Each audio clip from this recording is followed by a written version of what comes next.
I've got to get my driver's license. It's so embarrassing.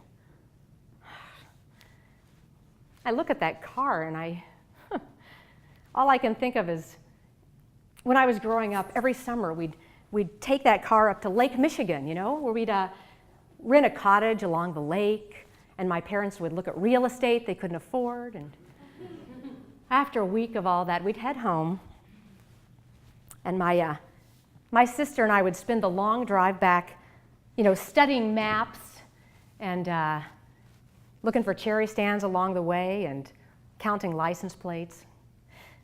Eventually, we'd fall asleep. But the minute we turned onto our street, Fluck Mill Road, my father's voice would wake us up to a black sky filled with stars.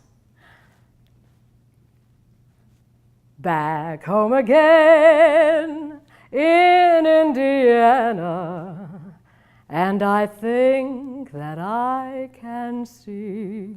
Girls, we're home! Dad, can you not sing this time?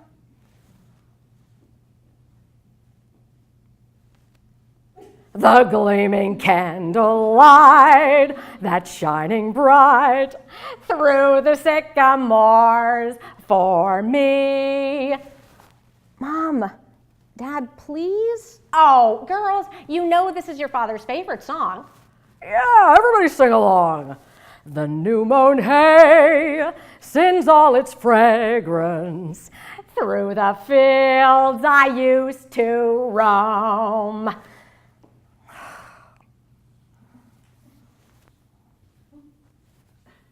When I think about the moonlight on the Wabash, then I long for my Indiana home.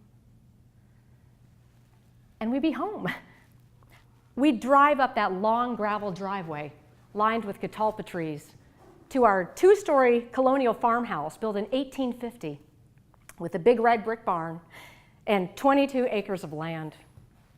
We'd spend the rest of the summer riding horses or picking wildflowers or swimming in that creek behind our house where we'd collect things, Indian arrowheads, tiny swirled shells, crinoid fossils from when the glaciers melted in the Hoosier Hills, 16,000 years ago.